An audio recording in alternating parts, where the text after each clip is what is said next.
Ladies and gents, welcome back to another edition of 5v4 Introduces. After a little bit of a break, I'm delighted to welcome BaggieAl.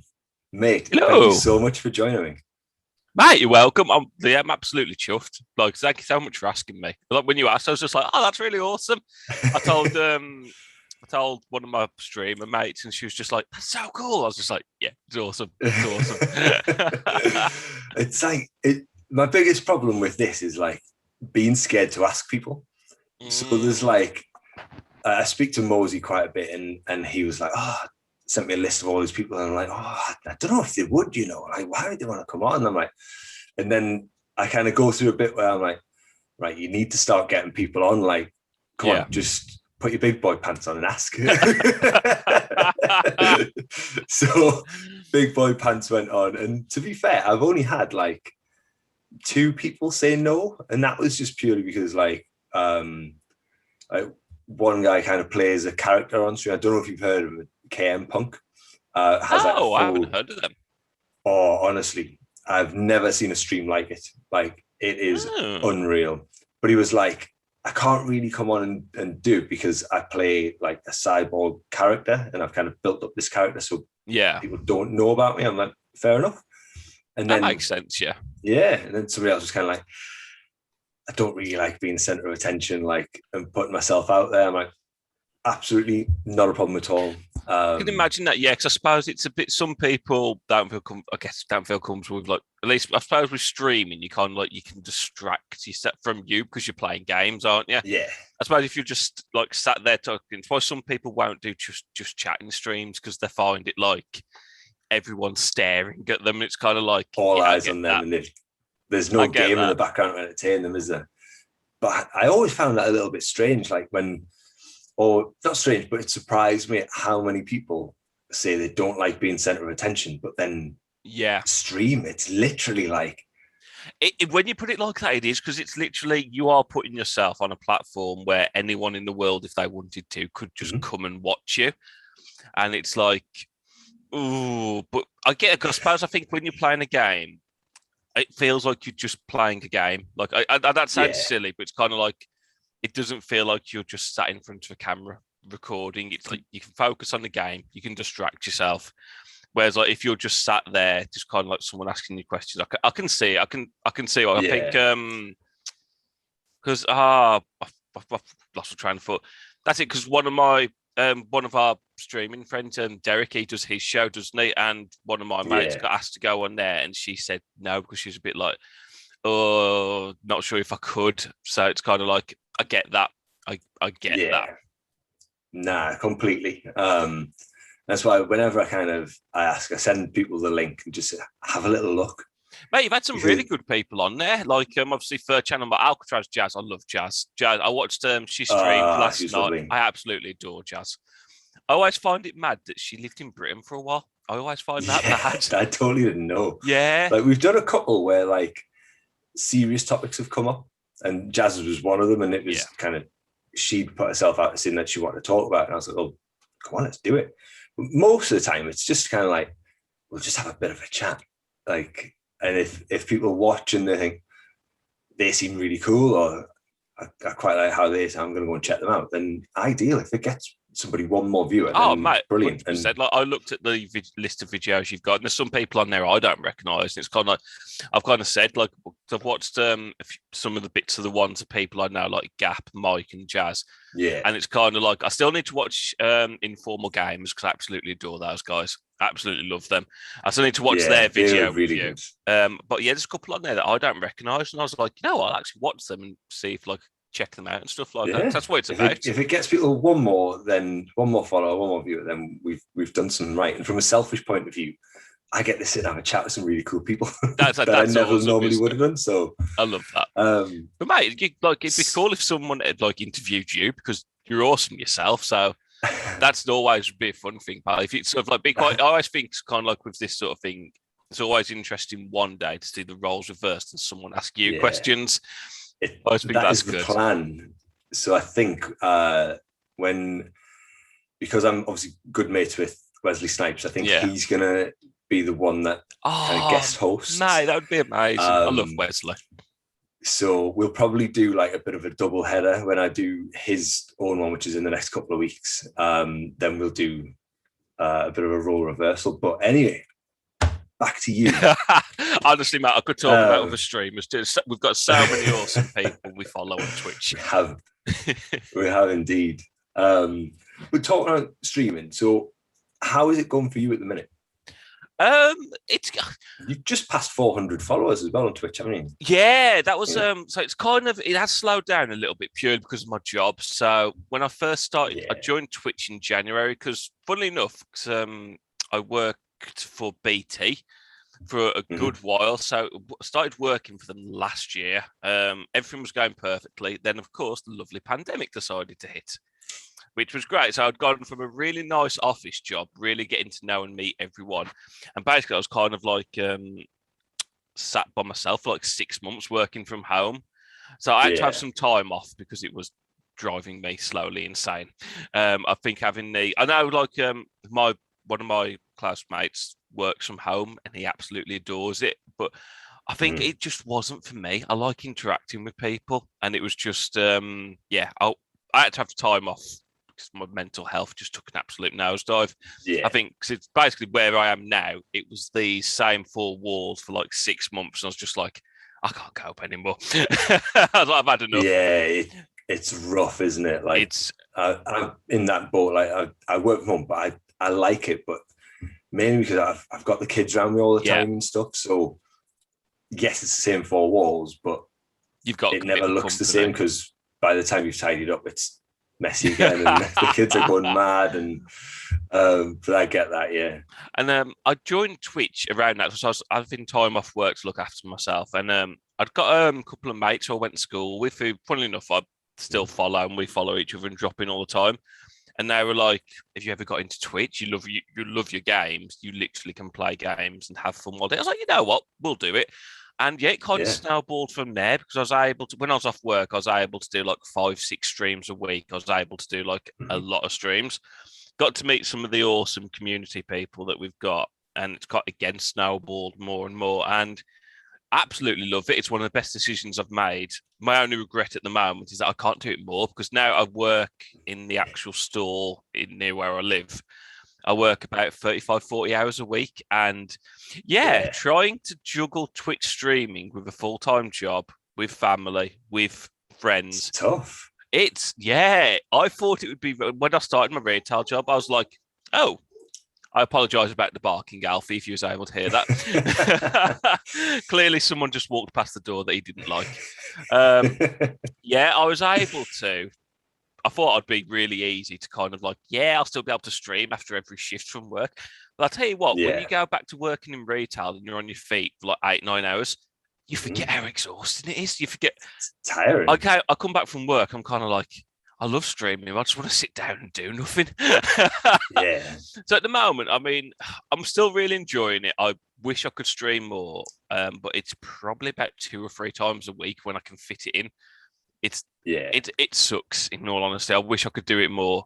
I miss that I'm not able to be in as many people. Like, there's a lot of people who stream in a day that I'm not able to watch now, which kind of sucks.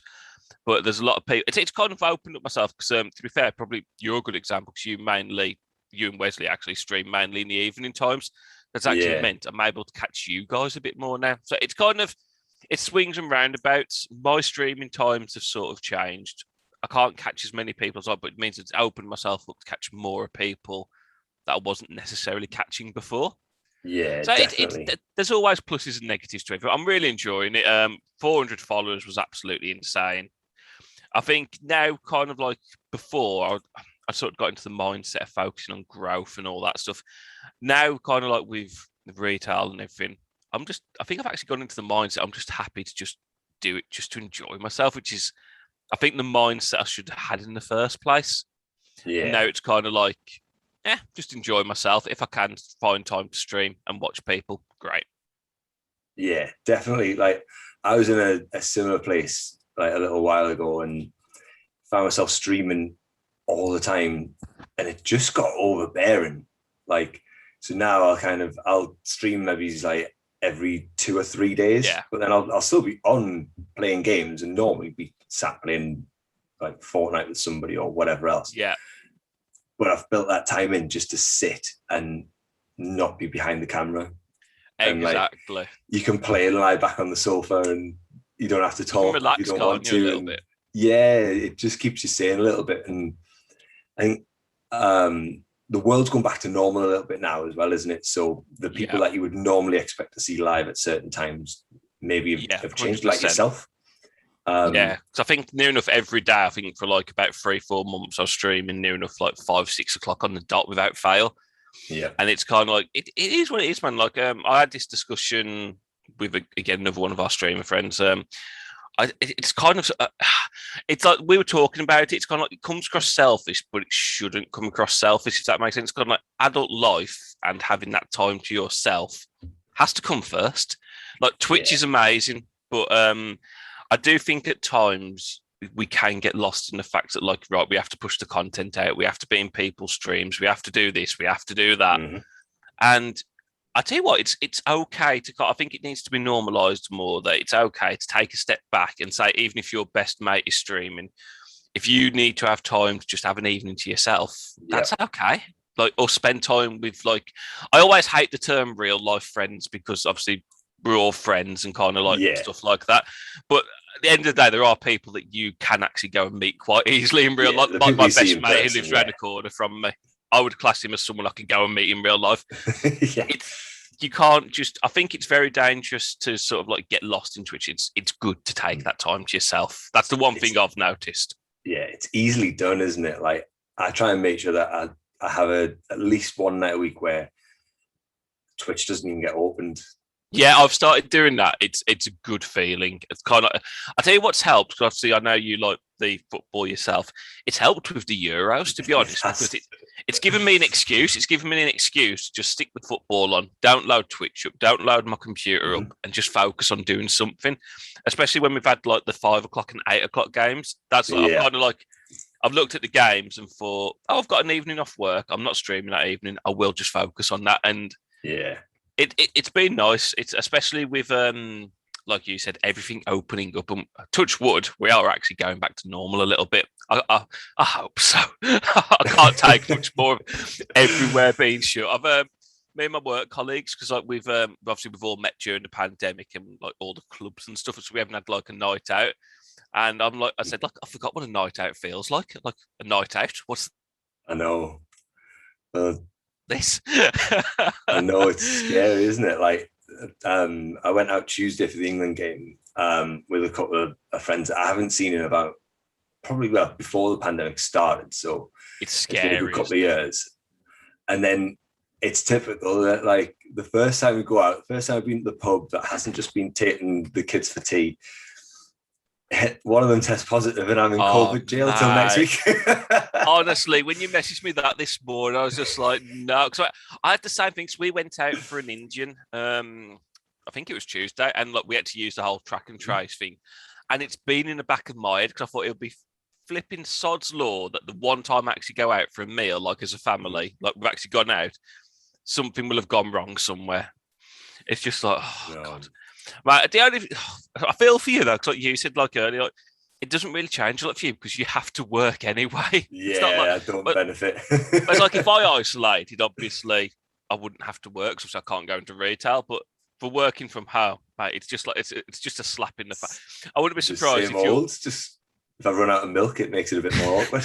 Mate, I wouldn't be surprised if your work go, because you ain't going anywhere. Do you want to work some overtime? Because you can't really say no. They could try. So you are from the West Midlands. I am, with my incredibly Dodgers. I always like to say, do you know, obviously Jack Grealish for the England team? Yeah. I hate hearing him speak because I'm like, that's what I sound like. That's great. It makes you a bit more unique though. Like, so for those that kind of aren't familiar with like the West Midlands, like what town or city is it that you're from? So I had that Coops call me out on this because I thought the easiest thing to do was sort of like say Birmingham area, because it's like because even sort of like people who live in the UK, they don't really know where. So I live in a town like sort of like Great Worley near Cannock, and it's about an hour away from Birmingham. And I'm kind of like, when I'm telling people on Twitch where I'm from, I'm kind of like, no one's going to know where Cannock or Great Worley is. It's like two little villages. No one's going to know.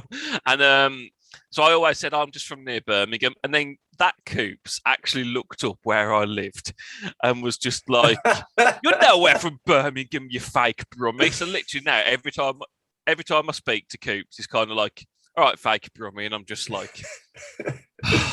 So we're going with the Birmingham region. Yeah, I always like to say that. Yeah, because it's...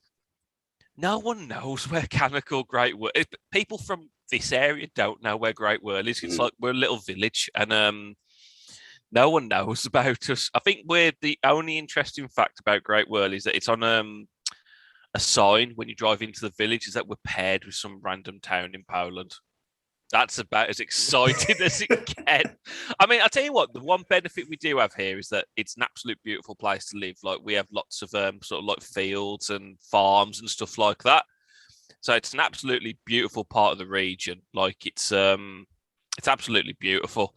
But yeah, I'd say about that area. Sort of like Dudley's probably quite close. Dudley, Walsall, Birmingham, anywhere around there. Because funnily enough, because obviously I'm as you know, like I'm a West Brom fan. I don't actually live anywhere near West Brom. It's kind of like I got sort of into it as a kid. So I'll probably live about 45 minutes from West Brom. It's a bit of a trek to get to the games. Yeah. So how did that come about then? Was that through family? Kind of family, yeah. So I don't know my real dad. So kind of like my mum raised me by herself. So I don't know my real dad or anything like that. So my mum was with a great guy called Roy. So he was in my life. I want to say about 6 or 7. Him and my mum broke up. I want to say about when I was 10 or 11, but because I'd kind of known him as this father figure, I kind of classed him as my dad. We stayed in touch for a long time.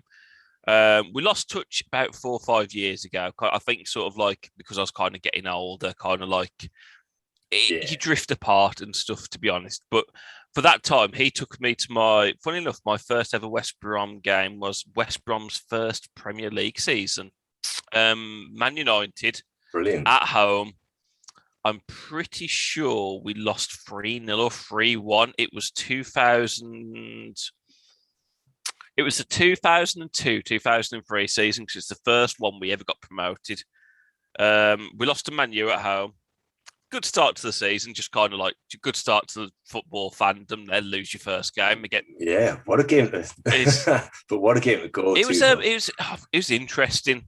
I went to a couple of Walsall games after that, and then it was the 04-05 season, the Great Escape season. We kind of like started going week in, week out, and from there for about 6 years, I had a season ticket. Then retail life got in the way and I had to give up the season ticket. But I still go to home and away when I get a chance. I just buy the tickets individually. But yeah, it was Roy that introduced me to it. And it's one thing I'll always be thankful to. He was an absolute great father figure. He was kind of like the dad I never had, basically. And then so I've got the same now because my mum's married to a lovely guy called Mark. And he's very much sort of like a lovely guy as well. And the only downside with Mark is that he's a Wolves fan.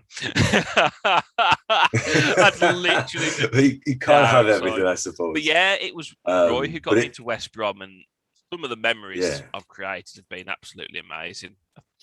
I can imagine. It takes a special person as well to take somebody else's kids on and literally treat them as your own, and for you to still have that real affinity to him as well. Amazing. Shows how good a job he did as well.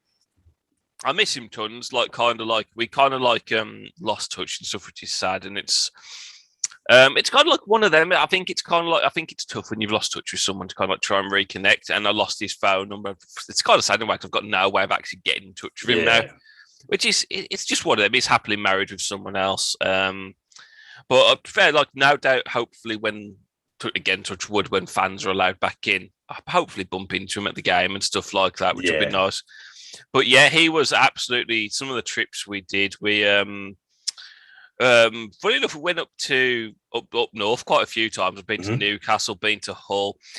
I love Newcastle. Newcastle's a great away day, but I think I've seen us lose twice, which one was a last minute goal we conceded, and I was just like, great, and withdrew. Because obviously, going from West Midlands up north to like Newcastle Hull area, it's a 4-5 hour journey. It's a good trek, isn't it? I can imagine, as you know yourself, there's nothing worse than when you go on a away day and you've made all that journey and all that time and you lose. There is nothing worse. It's like, oh. I mean, I've been quite lucky. I'm a Man United fan. So my away games tend to be like around the Northeast, and the Northeast teams aren't very good. So usually I'm kind of sat in the home end hiding while we're absolutely battering them. Mate, I did not know you were a Man U fan. I did not know you were a Man U fan. So you'd get on well with my mate, Jack. My dad's English team, so my dad's from Edinburgh. So the first team that I ever went to see live was Hibs when I was about... I remember you mentioning that in your chat, which I thought was absolutely insane. I loved that. I was just like, oh my God, that's awesome. So and it went like, we used to go see Hibs quite a bit. And I think I've only ever seen Hibs lose twice live. And one was a cup final, which is a nightmare. But we just had this weird kind of thing. Me and my brother, whenever we went to see Hibs, like, they never lost. So it's like, you need to come more. Like, and then you're like, you inevitably lose. Yeah, and then there was one where I went to see them at home to Aberdeen, and we got beat 1-0. My brother stayed in the house, and he's like, yeah, it's obviously me that's lucky, than not you. Mate, I've always... obviously, I follow. I'm absolutely mad about my football, but I find it like so fascinating that you've actually managed to get up there and watch the games, like in like Hibs and everything. So I've never obviously. I'd love to go to Scotland. I've never actually had a chance to be, because I've got my mate Jen is a Celtic fan, and I always wind her up after this season because I'm not too keen on Celtic. I kind of prefer Rangers. I think it's always with the case. So like if you're a neutral, it's always one or the other, isn't it? But you kind of like whenever Celtic or Rangers play Hibs or like Aberdeen or one of these sort of like the other teams, you're always kind of like, go on, lads, cause an upset.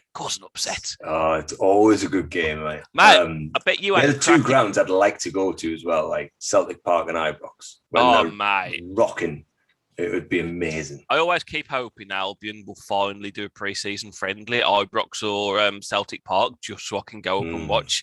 I bet you had a cracking time, sort of like because I always remember with Hibs when you beat Rangers in the cup final, like with the last minute header. Oh, I bet the scenes. Oh no! But I'd taken in a Fire Stick, so I had the game on the Fire Stick on a telly that I'd managed to acquire from somewhere.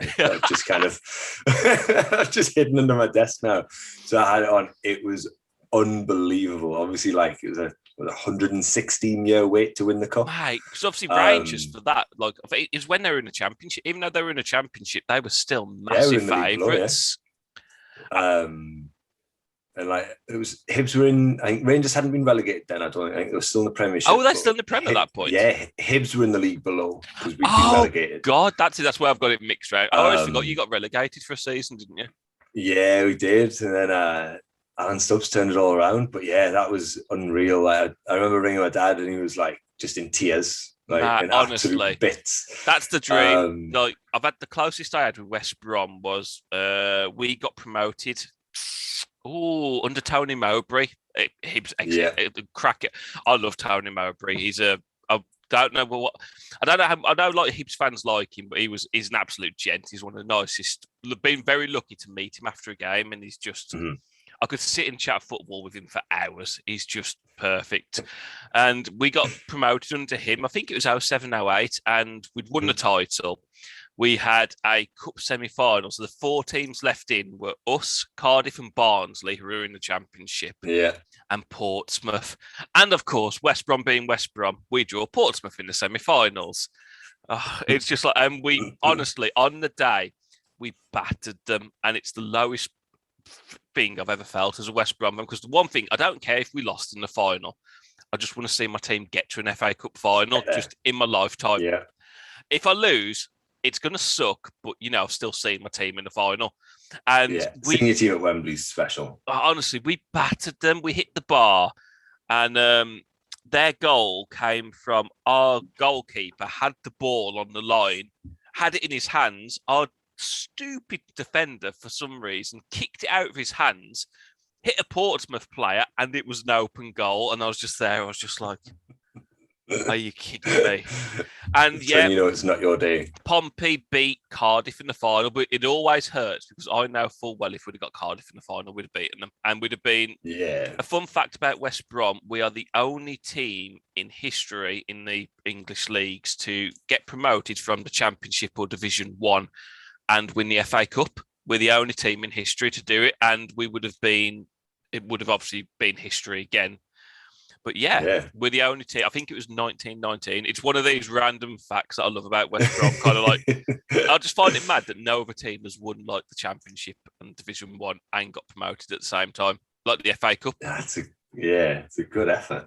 I love that. Yeah, it's one of my favorite. It's one of my worst memories, but I'm happy that you guys won. I'm not jealous that you guys won the cup at all. It's kind of like seeing Leicester the other day. It was just like, damn it. Yeah. So away from football then. So normally whenever I'm doing one of these, I try and do a little bit of social media stalking in advance. So I noticed on your Instagram, there's a bit of a fan of movies in Jurassic Park. Yes, I love Jurassic Park. Talk to you about that. Jurassic Park, it will always be. Honestly, you know, I'm gonna steer into. I probably am obsessed with Jurassic Park. Like literally, I've got a Jurassic World Fallen Kingdom like banner. So I worked in a cinema for 2 years, and Jurassic World Fallen Kingdom came out, and we had this. You know, the big cardboard stands they do at the cinema, like advertising the films. We had a huge Jurassic World Fallen Kingdom. I'm talking, it took up half the floor space, like literally a giant T-Rex, and I badgered my manager for age. I was just like, what are you doing with that when the film's done? What are you doing with that when the film's done? He's like, Alex, just flip and take it. Just destroy it and take it. So I've got in my loft upstairs, I cut off the Jurassic World logo, and basically that's now on my wall in pride of place. But up in my loft upstairs, I've got probably about this 3-foot flipping T-Rex stored up there. And every couple of months, my family will kind of go, can you just get rid of that? It's taken off. I was like, no, it's going to be worth money at some point. It's like, leave me alone. That is brilliant. I've got like pop figures. I've got this daft. So my mate knows I'm a massive Jurassic Park fan, and she got me a Velociraptor Christmas jumper for Christmas. Nice. And it came with these little Lego figures. They're amazing. Yeah, honestly. Look at the little dinosaurs. They're unreal. Honestly, look how you got Ian Malcolm. I think you got the Chris Pratt's character, Owen Grady, and Claire's character. And then, I think that's Blue, like the little Velociraptor with even a little piece of chicken. And amazing. I tell you what, it all came from it being pretty much the first film I ever watched. So I watched it. We watched it in the cinema, and I'm pretty sure it was 1996. I'm 99.9% sure it was 1996, and it's always the first film I remember. And so are we talking like the very, very first? Yeah, one? We're talking. Like that's where it started. Oh, nice. Like where they used I remember that robots as like the actual films and stuff. And it kind of snowballed from there. In all honesty, it was kind of like I watched that. Lost World came out. Jurassic Park 3 came out, which we don't talk about Jurassic Park 3. We don't talk about that film. I don't even think I've seen it. Don't get me wrong. I have this discussion with my mate. It's not a bad film. It's just compared to how good the first two were, it's a bit of a slap in the face. It's not great. It's still enjoyable as a popcorn movie, but it's not great. And then it kind of like, obviously, the franchise after that, because that flopped, the franchise went quiet for quite a while. And so that happened. And then they announced Jurassic World, which was basically like a soft reboot, in all honesty. But as someone who was obsessed with the original, I was like, oh my God, they're doing a new Jurassic Park film. And when have you seen Jurassic World? So obviously, you know, like with the film, like the park, they've actually done a park, actually opened the park and all this. And it was just, I tell you what, seeing that opening scene of like this actual park that's actually what the films were always meant to be, it's just kind of like, I was there in the cinema just like, oh my. I literally, the nostalgia slapped me like something else. Honestly, What do you prefer? Do you prefer like the ooh, originals, or do you prefer the current ones? originals purely because they're classics. Like the thing with me is that the Yeah. originals are just. I think especially the original one, kind of like the '96 one with the Yeah. original score, the original T-Rex, everything like that. Oh, that music, the theme Oh mate, tune is honestly, like, it's funny enough. I found it on a sound alert on my Twitch sound alert. It's the the bit where they see the dinosaurs for the first time and that soundtrack, and like he goes, "Welcome to Jurassic Park." That's like yeah. it's a long sound alert. It's about a minute, but I couldn't not put it on because it was just perfect. I think It is it just kind brilliant. of stumbles. I mean, to be fair, I loved dinosaurs as a kid because that's majority of kids love dinosaurs. They're cool as hell. Yeah, especially boys as well. T Like, Rex, like all boys go through the oh mate, dinosaur honestly, phase. I had so many like baby T Rexes. It was awesome, and yeah. I don't know why. It's just sort of like a franchise that's always stuck with me. It's just quite. I think it. I don't know. I think it's not only because I think the films are really good, but I think it unlocks that when I watch it now, it unlocks that nostalgia, that childlike. It's like I had it the Yeah, other day with Pokemon cards. I think it kind of like anything that brings back that childlike feeling and nostalgia. takes you back, doesn't it, to how you felt the first time you And and you were Matt, doing it. that's the thing. Like it's the first time I ever went to cinema, and it's kind of like I think that will always be a special thing. So obviously, like I'm a big movie buff, and it always reminds Yeah. me of that. Yeah, because the cinema, I think the cinema is an absolute amazing place. It's kind of like, don't get me wrong, streaming is great and watching movies at home is good and etc. etc. But I just think there's something special about going to a cinema with the big screen, the big sound, The your bag of sound, popcorn yeah. or nachos. When the It's lights dim and you've watched all the uh, trailers, the lights come down, you're like, right, this is it. honestly, it's an experience, and that's one thing that makes me kind of like that. I dislike. Well, to be fair, I dislike lots of things about the pandemic, but kind of like how they've tried to push on the fact that now you can buy movies to watch at home. Like I think the latest Godzilla you could buy rent for like 16 or 17 pounds and Yeah, watch it on your TV at home. And it's like, no, I want to watch it at the cinema. I Disney want did that as well, and you're like, it costs more to watch it at home. I'd rather wait. honestly, because me and my mate were on about this because I think it's more targeted for families. So, like, if you've Yeah, got two or three people and you split the rent, like 16, 17 quid, that's not it's bad. the same as a ticket, isn't it? Really? But if you want to watch it by yourself, it's kind of like, I don't want to pay 16. I wouldn't pay 16, 17 quid. I love the cinema, but I wouldn't pay 16, 17 quid for a ticket. No, I love the cinema, but let's not definitely take not. it too far, Yeah, guys. just behave. So, what other films are in your kind of your top five, if you like? You don't have to give me Oh, the top five, but what are the standout films that the you Star. seem to go back to? I always cheat with this because the Star Wars franchise is up there. I'm a big Star Yeah, Wars nerd. I always Star Wars would be up there. Lord of the Rings franchise would be up there. I adore Lord of the Rings. classics. I mean, again, I'm probably going to cheat a little bit and go the Marvel franchise because I feel like I couldn't. I don't. I love them. They're not as quite high as sort of like Jurassic Park, Star Wars, and Lord of the Rings, Yeah.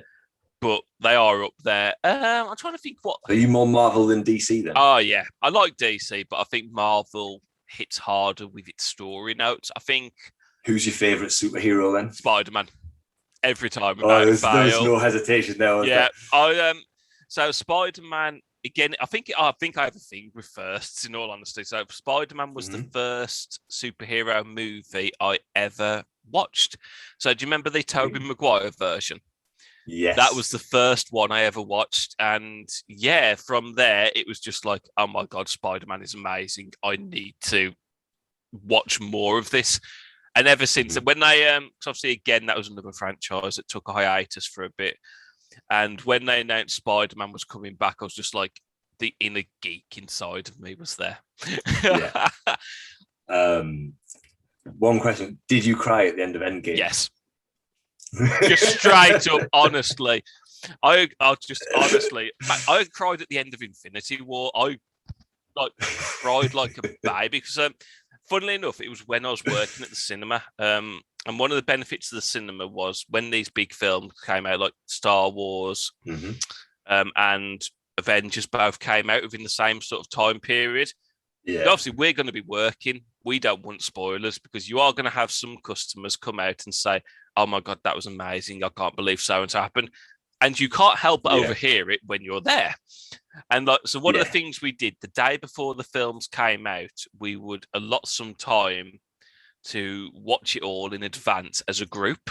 So we got to see it like a day before anyone else. And so perks of the job. Yeah. Oh, mate, it was so good. I'm trying to think what we did for. Which one was it? I've got my list there. Avengers. Yeah, Endgame. Yeah. Because I always lose track between Endgame and Infinity War because they're kind of. I always think they should have just blended them into one movie. But yeah, with Endgame, we came to the end of that, and we were just absolutely like there wasn't a dry. There's about 8 of us watching, and all of us were crying. It was just they hit hard with it. They hit hard in the feels, didn't they? Just that. It was that I Love You 3000. I'm like, oh, mate, God, honestly, God. Mate, I can imagine. So obviously, I know you've got children yourself, haven't you? And I can imagine for you that hit home even harder. Oh, I've watched some movies and I've had to kind of stop watching or walk out. It was the Ewan McGregor movie where the tsunami hits. It's a true, like, true story. I can't remember the name of it. And there's a scene where there's like the waves hit and there's water everywhere and stuff, and this woman's fighting to get back to a child who's literally been swept away, and I'm like, that's horrible. Shit, no. Yeah, I've never watched that. You know, I've never. I know exactly the film. It's got Naomi Watson as well. I think I know exactly the film you mean. It was a tough scene to watch. I'm kind of because my little girl was only toddling around. I'm like, oh my God, no. Like that must be. It must be. It just must be a worst feeling nightmare ever. I think. See stuff like that. Cause like I find that tough to watch, and I haven't even got a child or anything. So it's I can't imagine how that feels. There are some scenes in films where it's just kind of like this hits home a bit hard. And that's, I tell you what, though, that I always kind of say that's kind of like one of the things about cinema, not just cinema, TV shows, is it has an ability. It's one of the best bits when it really gets you. Know it's a good storytelling when that happens. When that happens, you're just like, it's horrible, but fair play. You've smashed it out of the park. Yeah. Oh, 100%. And especially if it's a box set, you're like, I need the next one. Honestly, I did that with so I was a big Game of Thrones nerd, and I had that with Game of Thrones week in, week out, waiting for it. And then it came to the final season and they've ruined it all. But we don't talk about that. We ignore that. See, I was just about to ask you, what was your thought of the final season? Anger. Like, it just seemed like, you know, when you were a kid and you had to write a story for school, and you'd do the first like 3 quarters really, really well, and then you'd go like, and it was all a dream. Yeah, you get bored and just rush the end. Honestly, was what I got from that. It was like, you've just rushed years worth of work. Honestly, I didn't go quite as far because obviously I know a lot of the internet popped off, and I know there's a lot of unsavory things said towards the writers because I'll give them credit. There were some amazing bits during that season, like especially set piece wise, like the Battle of Winterfell, like King's Landing. Some of the shots were absolutely they're mind. I think there's one where the camera angle is perfect on Daenerys, and it's like she's got dragon wings. It looks absolutely beautiful, and there were some really good points, but there was so. I'm going to cut it short because I could rant about it for ages. It's just. It hurts my brain because it just like you said. And then when you hear about why, so from what I read, it's kind of like HBO wanted them to do a full season and they wanted 2-hour episodes, kind of like to make it even bigger. And the writers basically, because they'd signed this big deal with Netflix, turned around and said no. Basically, it was their choice to rush it. Like they said, we're only doing this amount of episodes. We're only doing this, this, and this. And because I think HBO were kind of held over a barrel because like they were the writers, they had to. Yeah. And it's just it makes me angry that they ruined it. Effectively, they ruined it because they got paid more money from Netflix. And it's It's the actors. I'll tell you what, it's the actors I felt sorry for in a way, because they're the ones who get lambasted for the performances and stuff like that. Yeah. But they can only do what's kind of like put in front of them. Yeah, it was exactly what was needed though. Longer episodes, and like, because that final season could have been told over twice as many. Honestly, yeah. Oh, I'm glad. Like I said, I will give them credit. I'm not going to throw them completely under the bus. Like, there are some good story points during the season. I think the one where Brienne of Tarth gets knighted, that whole episode where they're all kind of like just sat talking before the battle, that was Game of Thrones at its best. That was, we love these characters, we love their story arcs, we love learning more about them, but some of the scenes, the Red Wedding. Oh man, honestly, it's what a scene that was. That was one of those where you're like, it finished. Mate, like, the best bit about that is I'd never read the books. I was late to Game of Thrones. So Game of Thrones has been out by about 4 years when I finally started watching it. I'd never read the books. Somehow I'd managed to avoid all spoilers. And my mate finally got round to me and was like, Alex, you need to watch this show. It's amazing. Finally worked through it, because obviously, like, sort of like the Ned Stark at the end of season 1, when that happened, I was like, "Oh yeah, what the heck?" I was like, "This is the only guy I recognize." That's your main character. TV shows don't do that. It's like, and then I was like, he was in Lord of the Rings. How can you kill him straight away? It's like when it got to the Red Wedding, and like literally, because the way that episode ends, like it just cuts straight to black right after that. I kid you not, I was literally just sat there, just like, what? Yeah, you're like, what? We'll come back next episode. It'll be fine. And then they come back next episode, and they're cleaning the blood up off the floor, and I'm just like, so that did happen. That's great. That's what I want in my life. That's where I'm at now. But I think people need to kind of like. I think there's a tendency on the internet to think if you criticize something, it's kind of like because you're throwing hate and stuff like this. But I think Game of Thrones fans adored the show that much, and it was just frustration that it was all thrown away. The passion spilled over a little bit. I mean, even the final season, the episodes they did were really good. It just needed more of it and space out, like tell it properly. But as an experience, like watching it and kind of seeing the cinematography and all that, it was amazing work. It was just more of it, so the story got told. It was the storylines that fell out. I think it's kind of like, I think everyone was just kind of annoyed that it just didn't. I don't want to say wrap up nicely with a bow on it, because you're never gonna please everyone in film and TV. It's never gonna happen. But some of the decisions were not very logical. Is probably the kindest way to put it. It's kind of like I think probably the best one is Jaime with his entire character arc. He transformed into this redeemed character, and then threw it all away just to we probably need to change subjects. I've been ranting about Game of Thrones for a long time.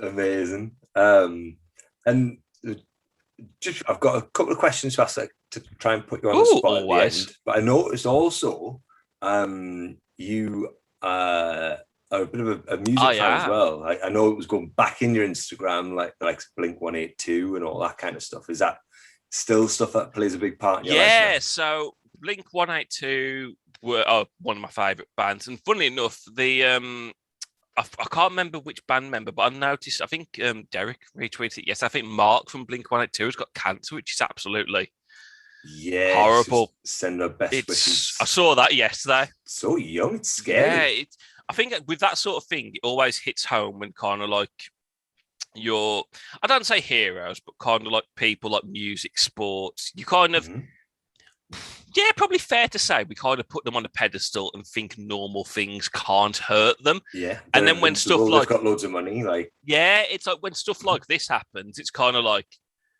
well, I'll tell you what, probably the best thing as well, Christian Eriksen sums it up well the other day. Like, with everything that happened there, it's just like, this isn't meant to happen. Like, scary. As fit as a fiddle, and your heart just stops. Yeah. Because it happened to Mwamba for a while, didn't it? Music-wise, pop punk, yeah. My favourite band of all time is Paramore. I absolutely adore Paramore. Do you like a bit of Paramore? Yeah. I finally got to see them. It's always a thing I like to say. So you remember the Manchester bombings at the Ariana Grande concert? About 2 weeks after that, we went up to Manchester to watch Paramore, and it was already emotional because it was like my favourite band, my first time ever seeing them. So I was already kind of emotional anyway because I worshipped. I was really like worshipped them, and they basically played about one or two songs. Stopped the concert and did like a slow acoustic song. And I can't remember for the life of me what song it was, and it really is bugging me.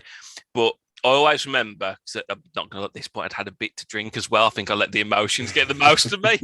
And it was literally, so obviously you can imagine it was still quite raw in Manchester at that point. Yeah, definitely. And it was probably the most emotional I've ever felt a room in sort of like a gig, because literally they were just like, Manchester, this is for you. We love you. Yeah. We appreciate you. Our thoughts are always with you. And the whole room, because normally, like obviously during gigs and stuff, you have like noise and everything going on.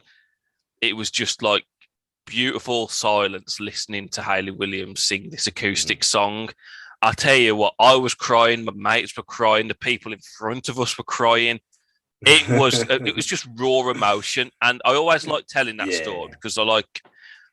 Obviously, it came from horrible circumstances, but everyone would have been a bit nervous going as well. Mate, honestly, the security checks were something else. Happened. We couldn't even take bottles of water in. It was very much. The whole city was still kind of like on not lockdown, but kind of like everything was up. Everyone was on edge. I mean, effectively, Ariana Grande is a kids' concert at the end of the day. Then that bomber, the evil being that he was, effectively decided to attack kids, and it's scary. I think it scared a lot of people. It was like countrywide as well. Like there was two kids that died, the boyfriend and girlfriend. They were only about 13, 14 from where I'm from. It's horrible, isn't it? So it hit home there because so many people knew them as well. And well, it's kind of like Manchester you don't expect to ever go to a gig and not come back home. And I always like with that, it will always stick in my head, not only because it was Paramore, my first time seeing them, but it kind of like always hits home just how much power music has. Out of gaming and films, music is probably my main passion because I think it can hit home well. It gets that vibe, but as in like sort of like Paramore, pop punk has always been my thing. I never grew up. I'm 30. I never grew up.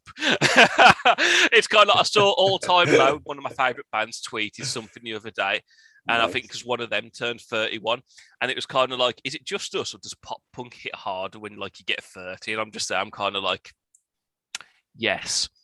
It's like I thought. So you listen to some of the words and you're like, actually, they're not as stupid as they sound. Like when you're younger and Blink sing and it's like all about boobs and daft stuff.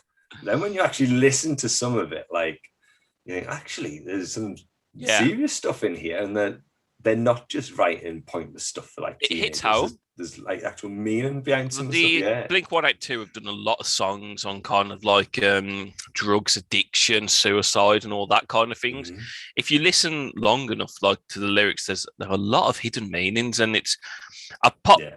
They're oh god! Band. Again, they are top of my list to go and see. So, funnily enough, it's been cancelled 2 years in a row. I had a dream gig sort of lined up. I was going to see Green Day, Fall Out Boy, and Weezer. They were playing.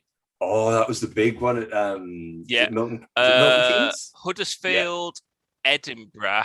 That was it. And London. I know there was like 2 or 3 dates. It got cancelled. I'd looked at that, and it was during the week that Glastonbury was on. And I was going to be at Glastonbury instead. I wouldn't go Glastonbury. It's top. It's like Glastonbury. You know, we've all got bucket lists. Glastonbury is top of mine. And again, I work there, so I work as part of the recycling team, so I get to go every year for free. I just have to get up at like 6 a.m. and pick up other people's rubbish. I could never be. I've never been more jealous. I get to go for free. I proper landed on my feet. Like you pay for your ticket in advance. As long as you work hard and do what you're meant to, they give you your money back at the end of like about a month after the festival, and then you're automatically invited back every year because they know what they're going to get from you. I need to get in on that. That sounds amazing. Yeah. That sounds utter amazing. It's unreal. I just go down on my own, and then hopefully I'll know someone's got a ticket. If not, then just make some mates down there. And mate, it's always been top of my bucket list because I think Glastonbury, again, it's a cliche, but it's from everything I've heard of people who've gone, it's just an experience into itself. You could go there and not watch a single band for an entire weekend. That's what it's like. Easily. The music comes second. Like this, I've been five times, mate. And I still mate, you're going to turn my eyes green in a second because the jealousy is just rising up and up. Honestly, I've applied. It's an insane. I've applied place. A few times and not been lucky. And again, this comes back to the pandemic. Damn you, pandemic! It's going to be even harder to go now. And that's, to be fair, saying that's if touch wood and fingers crossed. Because obviously they've been screwed over twice now, 2 years in a row. Yeah, I think they'll be fine because I do think our government, I say that through gritted teeth, wouldn't potentially let Glastonbury fall by the wayside, because I know that sounds bad because obviously there's lots of businesses and concerts and stuff, but I think Glastonbury is that big of a pull international wise that if there's dead stepping. Yeah, I mean it's been the 50th anniversary. Like by next year when it happens, it'll be like the third year that they've attempted to do the 50th anniversry. I want to go so bad, but I'm so jealous that you've got to go 5 times. But whenever they're looking for people, I will let you know when they're opening up for. Oh mate, I would happily, like literally, I would do that in a heartbeat. I mean, it's hard work. Like you get up at 5:30 and you've had a skinful the night before, and I'm like, why am I doing this? But then by the time like 10:30 comes out, because normally you finish about 10:30, 11 o'clock in the morning before anything starts again. I'm like, do I want to sleep or do I just get some hands and just go for it? Right, honestly, like, you can back this up. That's it. Like no sleep for 5 days. Like that's normally drive halfway home and that's it. Like have a sleep halfway home. I'm like, mate, that second wind when you've had a few the night before, literally it fixes everything. It's the side out now. Like just have another drink. It will get you through. Just get one down. It's all good. Amazing. Right, I've got some questions to hopefully put you on. I know one will put you on the spot a little bit, but so obviously being a big football fan, what's the best ground you've been to? Can I cheat and can I answer with the best ground as in kind of like looks wise and facilities, but the best, another one with the best away day? Yep. So I feel like it's kind of like, I think it's because I always think like best away ground is probably joint between Arsenal and Wembley because facilities wise, it's absolutely second to none. It's stunning, especially I mean, even the away end in Arsenal, you get leather seats. You're just like, damn, we've got a bit of luxury here. The best away day. I want to say Newcastle. I think because Newcastle St James's Park is just slap bang in the middle of the city centre. Yeah, it would either be that or potentially maybe Fulham. It's between. I think St James's Park would win, but I think Fulham, idealistic wise, is because it's right next to the River Thames. It's beautiful. But St James Park, if you go away down St James's Park, it's going to be messy. It doesn't matter if you win or lose. You just and because Geordies are some of the most absolutely amazing people you will ever meet. I absolutely adore them. Which actually puts me to the question: where are you actually? Because I'm going to ask you a question. Where are you actually based from? So I now live in Blythe, so just outside of Newcastle. So Blythe Spartans. Oh God, yeah! I remember them, the non-league team. They went on a bit of a run in the FA Cup, didn't they? Yeah. See, I thought so because it's kind of like I was like I'm 99.9% sure it's from near Newcastle. I was like, but I want to double check before I say something. I just don't have as strong an accent as most because I went to university in York. So okay. I spent like 4 years there, so a lot of my accent kind of went. Yeah. So it's not as broad as other people, but yeah. But you'll know this, like with the Geordies and stuff. They're passionate about the football team, but they're absolutely lovely. They could not be more friendly. It's a good night out in Newcastle. Oh god, so this is the only downside. I've never actually had a night out in Newcastle, not as in staying overnight. I've always had to leave at a certain point. So again, we're kind of disappointed because me and my mates were like, right, we've had the pandemic. If we stay up, we'll go to Newcastle. We'll stay for the weekend. Yeah. And then obviously West Brom got relegated, which knocked all that on the head.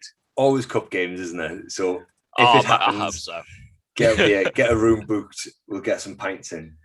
Oh, mate, I have to. Especially, I was going to say, Wesley's from Newcastle, isn't he? But he doesn't live up Newcastle anymore. He lives in Essex, but I'm sure if there was a night out on the go, he would put a weekend in and come home. I'll tell you where's also quite good on a night out, on an away day. Hull, surprisingly, I like Hull. Hull is because visit Mosey. Yeah, that's what I've already sort of like spoke to Mosey because obviously we're playing each other in a championship. Yeah, and I've already kind of like earwigged him and said like, if I can make the game and come up to Hull, you've got to meet me for a drink. Like it's going to happen. Absolutely. I dare say that wouldn't have taken much persuading. No, it literally, I think it was during his Football Manager stream the other day, and he was just like, yeah, 100%. Yeah. Right. Next one then. Best player you've seen play live.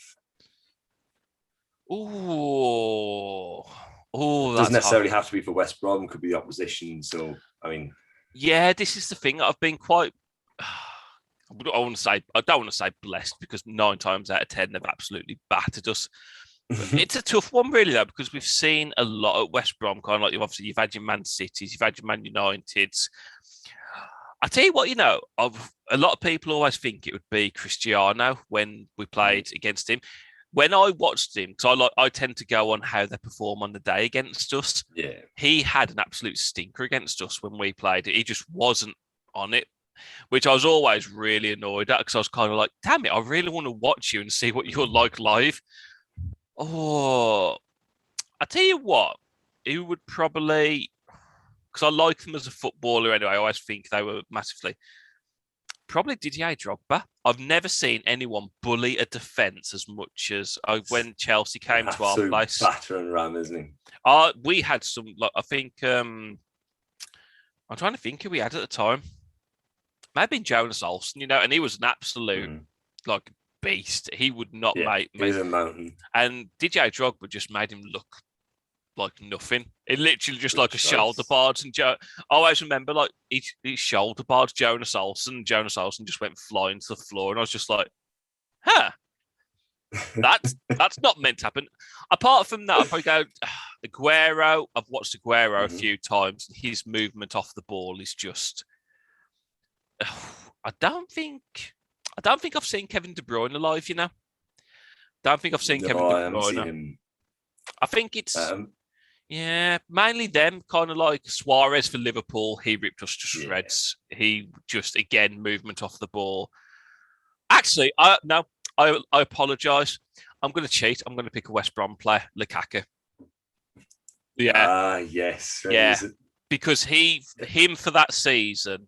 Even though it was just kind of like he wasn't our player, he was on loan, you could see that there was a player there that was going to be world class. And showing it now, isn't he? Honestly, I always find it mad that you've got this world class striker who's one of the best forwards in world football, and he spent a season at little old West Brom.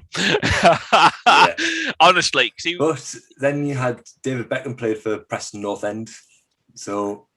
and then goes on to Real Madrid, AC Milan, PSG, obviously United for years. So everybody has to go and get some football somewhere. It's always, I tell you, one of the obscure ones who you'll probably remember them. Robinho for Man City. We went to the Etihad. It was not long. I think it was the season they'd got brought. We went up there. We were 2-0 down within 20 minutes, and Robinho ran the show. It was one of those rare games where he actually turned up.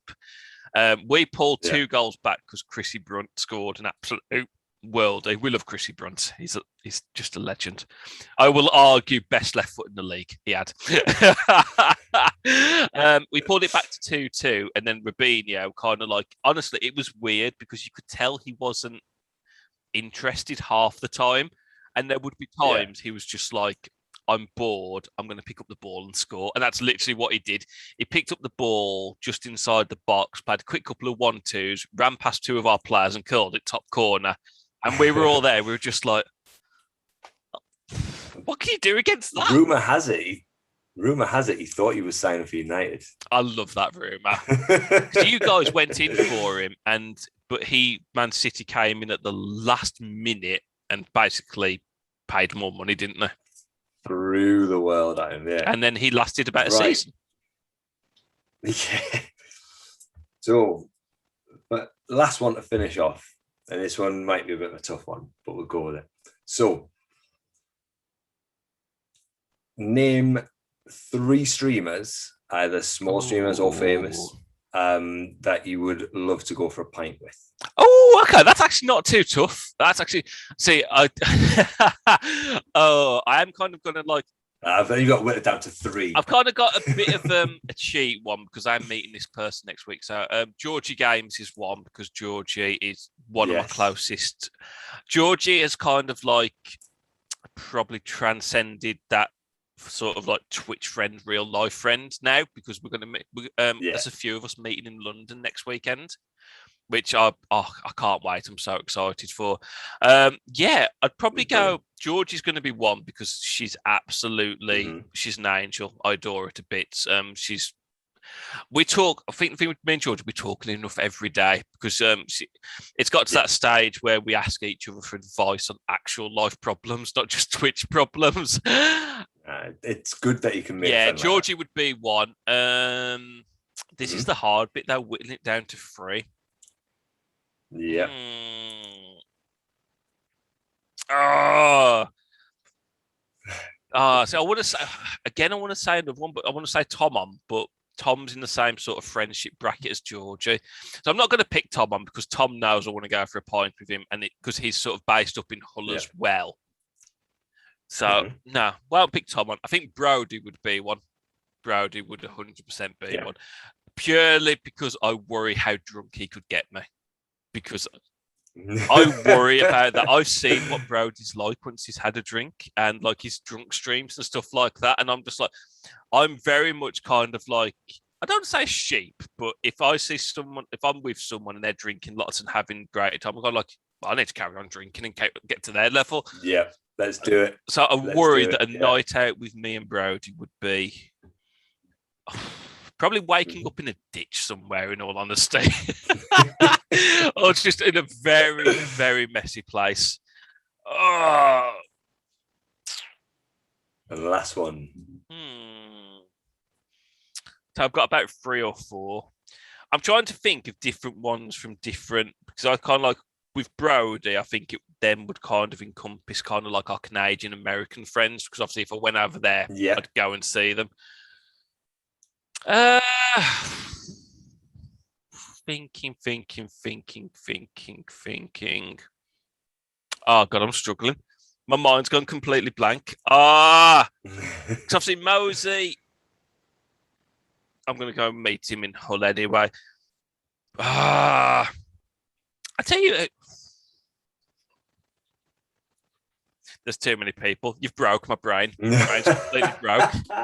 I can't think of, like, I've watched so many people I love stream, and out of nowhere, my brain has just completely failed me, and now I can't think of anyone who I want to go and have a drink with. I mean, in fairness, you probably named about 6.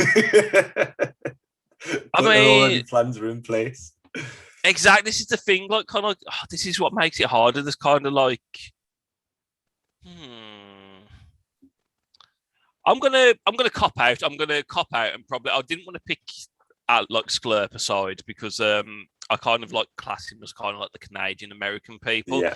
But again, Sklurp aside is probably someone who transcends the friends and Twitch thing a little bit, because it's someone, because as you know, with Sklurp aside, he absolutely adores his sport.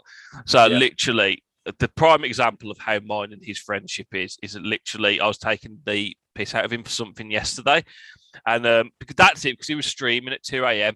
and I'd stayed up the night before to watch the Bucks lose in the last minute.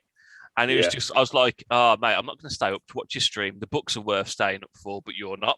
And literally, I've got to give him this credit. He had a grade A response. His response was, yeah, you stayed up all night just for that L, didn't you? And I was just like, great. Yeah.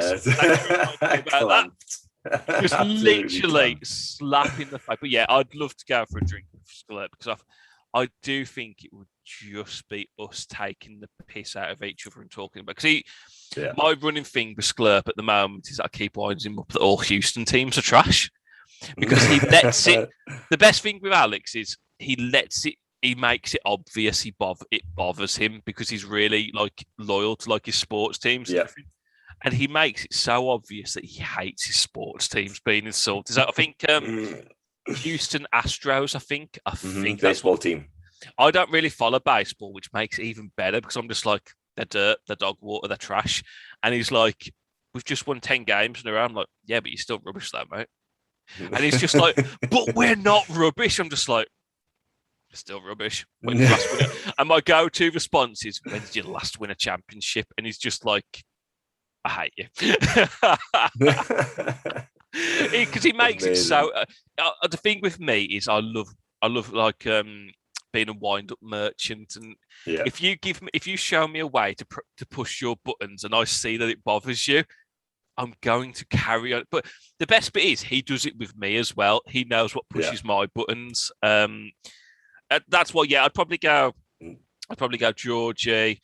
Probably go Skullet, but I mean, the list goes on. You got Tom, Mouse. I mean, yourself and Wesley. I absolutely love you guys, because you're both entertaining as hell. Like, especially kind of like, it's just, I know if I come and I always kind of like love Wesley's thing. Wesley sums this up perfectly for me. With streamers, you don't go and watch for the games they play. You go and watch for the content. And I know that if I come to watch you or Wesley, it's going to be funny. I'm going to be laughing, especially bless Wesley. Wesley is one of the few streamers I don't have to wear headphones for. I can literally put these headphones on my PC, turn up my volume, because bless Wesley, you know how loud he can be. Yes, and I can feel for his family. I literally could still hear him through my headphones. But I mean, I would love to go for a drink with you guys. He is a good laugh on a night out. We'll have to make it happen. I actually mentioned to Mosey a little while ago as well about picking somewhere in the middle, like Manchester or something like that, and just picking a date when all the restrictions are lifted. And everybody that's UK based on Twitch that we know, this is the date, this is the pub we're meeting at, and this is the time. If you want to be there and just have like one big Twitch UK meetup. I don't think that pub would know what hit it. It would be amazing. So as soon as Boris pulls his finger out and lets us off the naughty step, then we'll pick a date and we'll make it happen. Mate, Manchester would be good. I think Manchester is a lot in the middle for a lot of people. I think Tom goes into Manchester quite a lot. Informal gamers live in Manchester. Yeah. There's a nice lot and of easy, people. really accessible, slap bang in the middle. Mate, I'd be there in a heartbeat. Well. I'd literally, as soon as that date was set, I'd be like going to work. Like, I'm not going to be in for that day. You need to find someone to cover it. Or the next 4. Yeah. Right, I love Manchester. I think it's fair. One of the things that I always like telling people is that Manchester is probably my favourite city in the UK. It's where I want to move and live at some point. But nice. I keep saying that. Well, we'll scope out some locals for you when we're there. Oh, that was amazing. BaggieAl, thank you so much for joining me, mate. That's been brilliant. Like, thank you so much for having me. I love. It's probably a good thing I'm a Twitch streamer, because once I start talking, I can just keep talking for ages. It makes for the best guests, though. But mate, honestly, I really appreciate you joining me. No, thank you so much for having me, pal, and all the best. I can't wait to see who you get on in the future. I'm very much looking forward to Wesley's, and the one where Wesley interviews you. I think that's going to be absolutely. Yeah, I think I'll be laughing a lot. I'm already imagining Wesley's laugh in my head. Like you said, Yeah. poor Wesley's family. Poor Wesley's family. Yeah, we might have to get a couple of cans in for that one. How his lovely partner hasn't murdered him yet, I don't know. Amazing, mate. Thank you so much. No, thank you very much, mate.